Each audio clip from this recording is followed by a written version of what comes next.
Hey, this is Matt. Once again, what about the videos? The paid request is time for Max on Fire. Thank you so much for that. And for those interested in requesting any type of videos, topics, reactions, commentaries, what have you, feel free to send it either directly to my PayPal or join my Patreon. Both links are down below in the info box. Now, this is for the 1981 film Thief. Now, Thief is one of those movies that I've seen a couple times throughout the years, and I like the film. I never loved the film, but I do like the film. Now, it's directed by Michael Mann, who's a very capable director. I would say my favorites of his would be Heat, Collateral, and Manhunter. And I'll probably go with Heat #1. Pacino versus De Niro is classic. Love the finale of that film. Love the Moby song, God Moving Over the Water. I believe that's the name of the song. I love that song, though. I'm just bad with titles. And that just has a hell of a cast. Love Heat. And Collateral, I remember seeing in the theater pretty much in a blind watch, only knowing Tom Cruise and Jamie Foxx was in it, and just being floored by the atmosphere and just Collateral is a damn good movie. And then Manhunter is my favorite Hannibal Lecter film. I thought William Peterson did a wonderful job. And I love I think that the way the finale's edited is pretty damn solid in my opinion. But I mean, I like The Keep, which Michael Mann did after this. I think he did The Keep and then Manhunter after this. Nowadays, Michael Mann, I don't know what he's doing. I mean, he's doing a new film, I think it's called Ferrari. Or something like that. I can't remember. Lamborghini for. I can't remember. It's something. It's a car. But I guess it's a. I don't know what it's about. So. But he did Public Enemies. Wasn't really a fan of that. He did the Miami Vice movie. Was not a fan of that. That was absolutely awful compared. The TV show was good, but the movie version with Colin Farrell and Jamie Foxx, I don't know what they were going for in that movie. Very boring. Public Enemies, kind of like a crappy version of Heat. Only back in the day. Period piece. And Black Cat, I really don't know what the fuck he was doing in Black Cat. That's one of the most boring films Chris Hemsworth has been in, and that's saying a lot. And this is always boring. Yeah, it's boring. This kind of a guy, Heat, I don't think is boring. Collateral, I don't think is boring. This film, I think it has some slow bits in the middle, but it's not nearly as boring as Black Cat. So I don't know what the hell that deal with that is. But Thief, you could call this the precursor to Drive with Ryan Gosling, the 2011 film.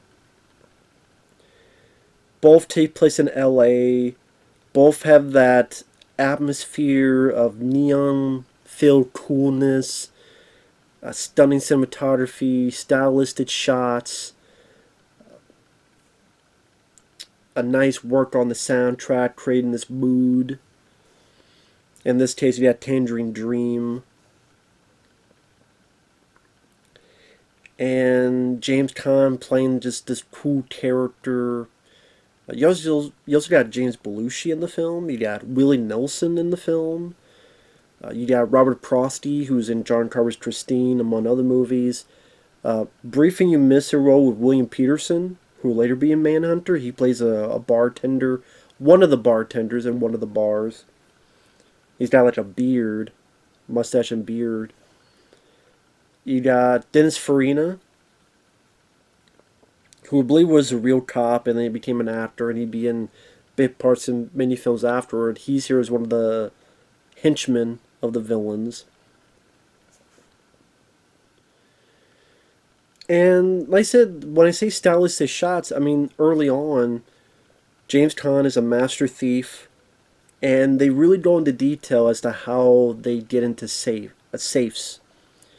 So you see James Caan burn into his safe, and you see this POV shot of him using a hammer, and the camera goes in, and you see like the locks being broken and how that's done, and I thought that was really neat to see. And him and Belushi work together. They steal the stuff, they get out, and they're driving through the stunning cinematography of just this mood and almost menace of these, the way it's lit and going down these streets seems like a danger on its own front. So like I said, James Caan's a master thief, and he has some businesses like a car dealership as a front. He uses a fence, a guy who, here's some diamonds, get them to the market so you get the money back to me, move the merchandise. But that guy gets killed and his money's taken and he wants his money. And so that's when you get to Robert Prosky, who's like, well, here's the money for you, but we have a business proposition.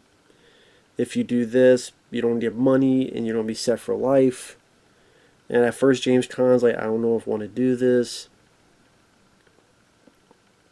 But ultimately, he's with a new girlfriend who he wants to marry, and they want to have a kid, so they're ready to adopt. And this could be the start of a new life, this dream that he wanted. And so he decides to take the job. And that's where sadly things go swirling down for this character. James Caan is a great actor. He's greatly missed.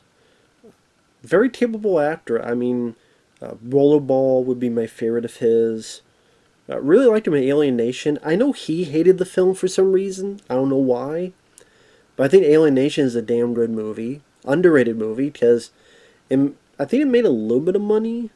Or at least enough to have a TV show later on. But it seems like nobody involved with the film liked the movie. And I don't really know why. Don't think it was that bad of a film. That was a pretty decent sci-fi buddy cop movie. Kind of unique.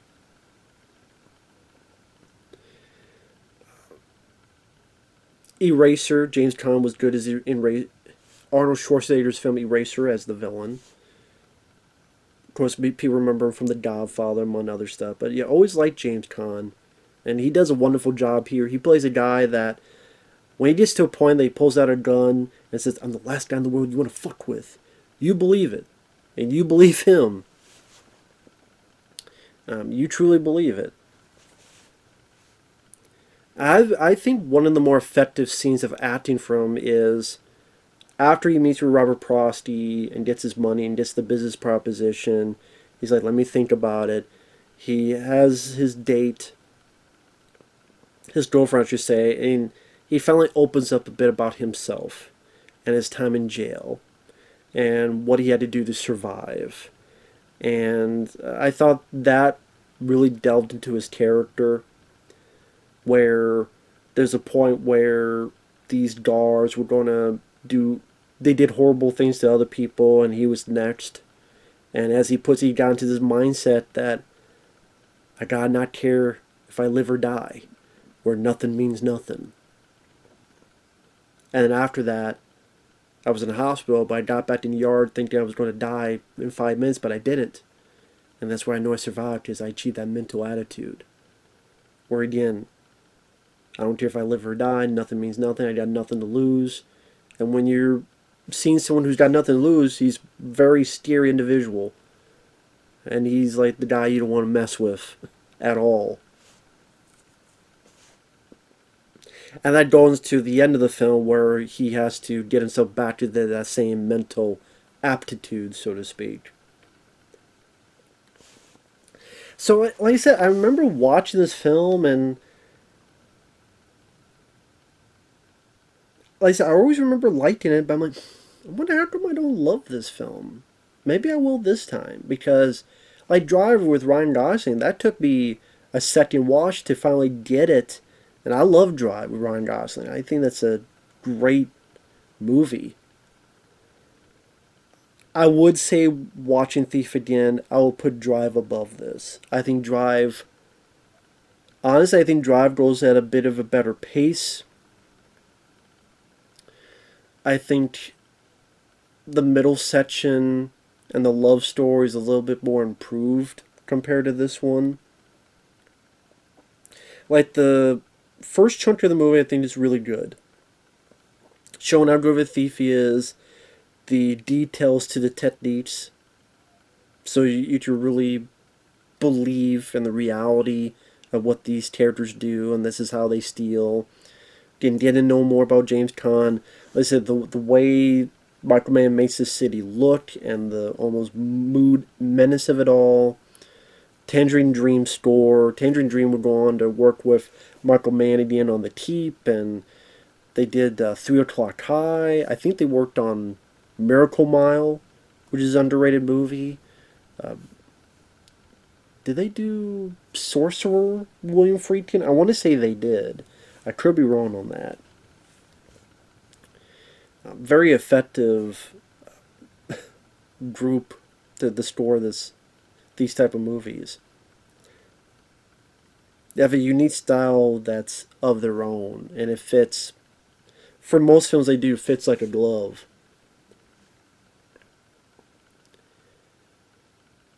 I do wish we saw more Willie Nelson's character.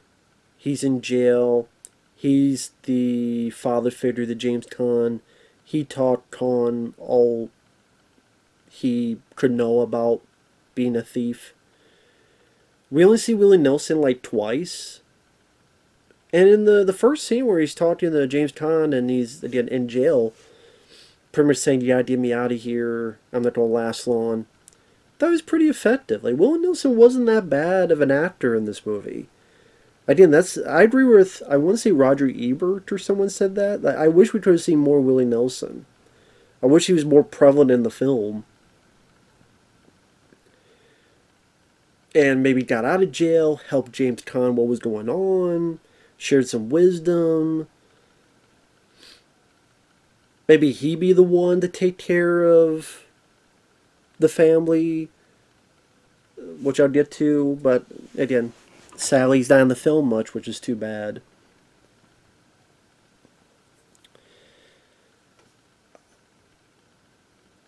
The middle section I thought was a bit, even watch it again, and I was reminded why I didn't love the film. I thought the middle section was a bit stagnant.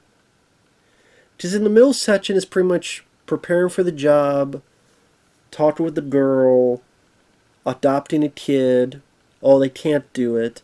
So Robert Prosky finds out and says, "You want a kid? Do you want a boy or a girl? You want a boy? You got it." The cops sweating him. At one point they beat him up and try to get him to talk. It doesn't work. It kind of just... Willie Nelson's character, what happens to him, it just wasn't as engaging or as exciting or as interesting as the beginning and ending are. I would say the first act and the third act are really solid. I wish the middle section was as solid. Now, I don't know if that would... If either he does other smaller jobs and you incorporate that into it, or maybe more discussions with him and James Belushi, where Belushi's not sure about this, and James Caan's gotta be not angry, but he's maybe gotta be intense with him. It kind of seems like just spinning his wheels until you get to them finally doing the job. Because I think that's when the movie finally kicks back into gear, is when they're doing the job. So the middle section, I don't know if I would say boring is the right word, but it kind of is. But it just... Because the movie's about 2 hours. And I do think there's some editing in the middle that would have helped the film quite a bit. I do think there's sections in the middle that if you cut little bits here and there out, tighten it up a bit, I think it would have been more effective. But that's just me.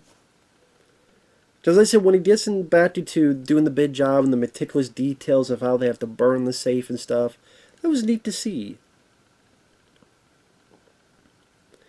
And then you get to see James Caan act a bit more and do a bit more, where he finds out he has been paid as much as he should. Robert Prosky put in the stuff that he didn't want it. Pretty much as a way to get James Caan to keep working for him and stream that out. And Caan doesn't like that. And he says, listen, you make a brief big profits off my work, my risk, my sweat. But that is okay, because I like to make that deal with you. But it's over, and I want my end. And of course, that doesn't work out, as I did in the spoilers. But I would say this, if you liked Ryan Gosling's film Drive from 2011, it's definitely worth a look, because I think even the director of that movie said this is one of the influences on Drive. I'm on a few others. There's one called The Driver, which I would say I like this film more than The Driver, I'll say that. Because this one, I think the direction is much more potent from Michael Mann.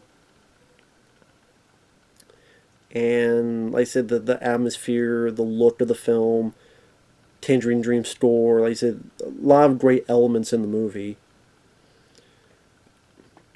Like I said, just the middle section kind of got a bit too slow for my liking. Yeah, if you watch the trailer, if you watch the other marketing material, like I say, if you like Drive with Ryan Gosling or films of that nature, it's definitely worth a look. But again, the spoilers, when he did in the third act, his buddy Belushi gets shot. Pretty violent, slow motion, blood splatter from a shotgun. Like I said, nicely directed, showing the seriousness of the matter. And then James Caan is beaten up and he's warned, we're going to go after your family. And that's where, getting back to that diner scene, he now has to go into that state of mind again. Because one of the things during that diner scene, cafe scene, is that he has this picture. And she's like, what's this? I said, that's my life. It's like one postcard picture of like a collage of visuals that's his life. Willie Nelson was there. This other thing was here. A home, hopefully with her in it. But realizes, Willie Nelson's character passed away, which I thought was a shame. I think that he could have been used a lot more in the film. And he's not going to get his money. So that's shot. And now these people are threatening him and the baby that they adopted. So he pretty much has to shut down and go, you gotta leave.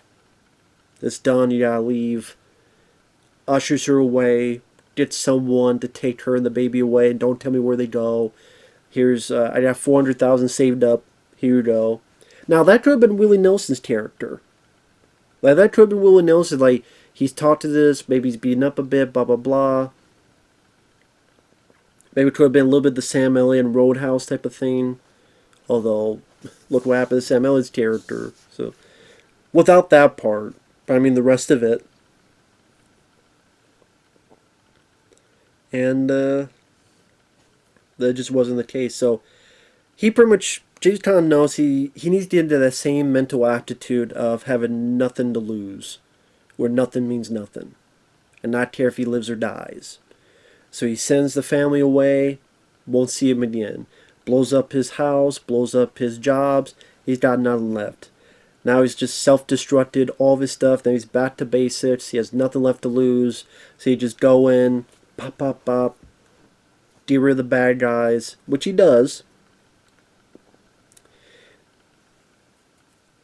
And I thought this stuff was effective. I mean, it's not John Woo, it's not Rambo, it's not meant to be, but he comes in, double taps Robert Prosky, nice blood squibs. Back to the day when you had blood squibs, little explosives that they look so much better than fucking shitty CGI blood. Digital blood. It looks so much better. I don't understand why people don't realize that. This is to save a few bucks. Maybe cut down the fucking catering. No steak tartare for you today. This is going to be much better in the long run. Why do people not fucking understand that? But anyway, he's in the mindset of nothing to lose, takes care of business, shoots the bad guys. It's simple, it's basic, but with the way James Caan's presence is, the use of slow-mo, like getting the gun and reloading it, the Tangerine Dream score, even though it's nothing huge, monumental, it fits for the character, it fits for the scene, it fits for the mindset of James Caan's character. Takes out the bad guys, like 2 or 3 of them, has a bulletproof vest, takes it off, goes off to the night, and you're left wondering what the hell he's going to do next. Start over, I guess? I don't know. But he goes off to the night, and kind of tragic. Kind of a tragic way for the character. It's a way of doing tragedy for the character without having to kill him off. And it still works. And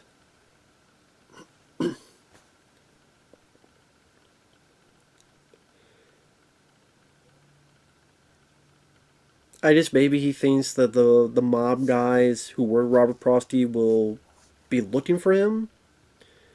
But I mean, if you kill Robert Prosky and other guys, would there be people looking for him or no? If there's no one looking for him, then why couldn't he just go back to the lady and the baby? But I don't know. It is what it is in the film. Maybe just to be sure. But it's a very moody, well shot, well acted movie. Again, the way they do the break into the safe, very meticulous, very detailed. Like I said, it has a good mood and style to it, effective soundtrack. Again, I just wish the middle either had more meat to the matter, or more excitement, or more thrills, or more dramatic tension, or something that would make it much more palpable to me. Like when I looked at Manhunter and Heat and Collateral, I felt that in those. Didn't really feel that in the middle section of this. Beginning and ending, yes. The middle, I thought kind of a little bit stagnant. That's just me though. But overall, I do think Thief is a good movie. And definitely worth the watch if you haven't seen it. So, with that said, thanks for watching. And we'll see you guys later. Bye-bye. Hey, this is Matt. Once again, what about the other videos? The paid request this time for Foddy. Thank you so much for that. And for those interested in requesting any type of videos, topics, commentaries, reviews, reactions, re-reviews, what have you, feel free to send it either directly to my PayPal or join my Patreon. Both links are down below in the info box. And this is for the 1999 film Wild Wild West. Now, before I get into the film, I always like these snapper cases. I know everybody and their mom and their sister and their goldfish and their cousin and their kissing cousin, they hate these things. I don't really know why. Maybe I've just had better luck with them.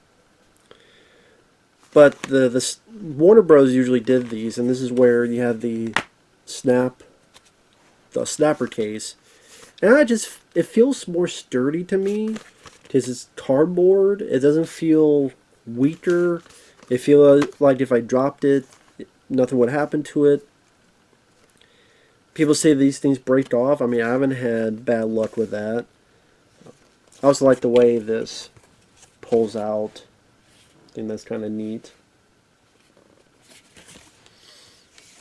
And it probably just shows what the features are. Behind the scenes, HBO first look back to the day.